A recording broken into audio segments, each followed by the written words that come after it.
முதன்முறையாக எழுச்சி தமிழர் நல்லிணக்க நட்சத்திரம் திருமாவளவன் அவர்கள் வாயிலாக அறிந்து கொண்டேன் பழனி பாபா அவர்களை பற்றி. எனக்கு முன்னர் பேசிய அன்பு சகோதரர் ரஹமத்துல்லா அவர்களும் எங்களது இயக்கத்தினுடைய பொருளாளர் அன்புக்குரிய சகோதரர் அறிஞர்களும் பல்வேறு கருத்துக்களை மிக தெளிவாக எடுத்துரைத்தார்கள். இன்றைக்கு நாம் எந்த இடத்தில் எந்த கட்டத்தில் நாம் பயணிக்கின்றோம் என்பதை ஒவ்வொருவரும் நாம் உணர வேண்டும். பாபா அவர்கள் அரசியல் தளத்திலும் பல்வேறு இயக்கங்களை நம்பி ஏமாந்த காலங்கள் உண்டு. திமுக இருந்தாலும் சரி, அனைத்து இந்திய அண்ணா திராவிட முன்னேற்ற கழகம் இருந்தாலும் சரி, கடைசியாக நம்பியது பாட்டாளி மக்கள் கட்சியினுடைய தலைமையாக இருந்தாலும் சரி, அனைவராலும் ஏமாற்றப்பட்டவர். கடைசியாக அன்பு சகோதரர் அறிவுரைகள் அவர்கள் சொன்னது போல எந்த சமூகம் இணைய வேண்டும், எந்த சமூகம் இணைந்து ஆட்சி அதிகாரத்தை கைப்பற்ற வேண்டும் என்று நினைத்து களமாட நினைத்தாரோ அந்த தருணத்தில் தான் அவரை திட்டமிட்டு படுகொலை செய்தார்கள்.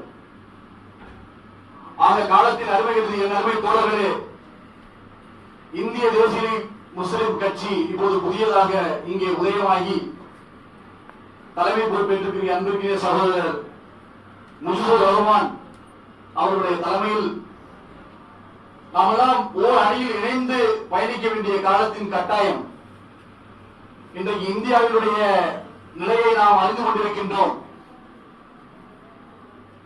பாரதிய ஜனதா கட்சியை ஆட்சி பொறுப்பை ஏற்று இன்னும் ஒரு வருடங்கள் கூட நிறைவடையவில்லை. ஆனால் இன்றைக்கு இந்துத்துவ சக்திகள் என்ன மாதிரியான அறிவிப்புகளை தினந்தோறும் வெளியிடுகின்றார்கள் என்று நாம் கண்கூடாக பார்க்கின்றோம் தோழர்களே. ஆக இந்த கூட்டத்தின் வாயிலாக நாம் தெரிவிப்பது என்னவென்றால், ஒருவரை ஒருவர் நாம் சார்ந்திருப்பதை விட நாம் சேர்ந்திருப்போம். வேறு யாரும் தமிழகத்தை ஆட்சி கொள்ள முடியாது, எந்த ஒரு தலித்தோ ஒரு முஸ்லீமோ தான் ஆட்சி கொள்ள முடியும் என்று வரைமுறைகளை ஆராய்ந்து அறிவுபூர்வமாக பொதுக்கூட்டத்தில் பொதுமக்களிடத்தில் இவர் கூறியதன் காரணமாக 28 ஜனவரி அன்று ஷஹீதாக்கப்பட்டார். இந்த நாளில் நாம் உறுதியேற்போம். முஸ்லீம் அல்லாத மக்கள், தலித்துகள், பிற்படுத்த மக்கள் அனைவரும் அரசியல் களத்தில் ஒன்றிணைந்து ஷஹீத் பழனி பாபா அவர்கள் எதை நினைத்தார்களோ அதை சாதித்து காட்டுவோம் என்று இந்த கூட்டத்தின் வாயிலாக நாம் சம்மதம் இருப்போம் என்று அடுத்த நிகழ்வாக சகோதரர் திருச்சி அமானுல்லா தமிழ் நேஷன் பத்திரிகை ஆசிரியர் அவர்களை சிறப்புரையாற்ற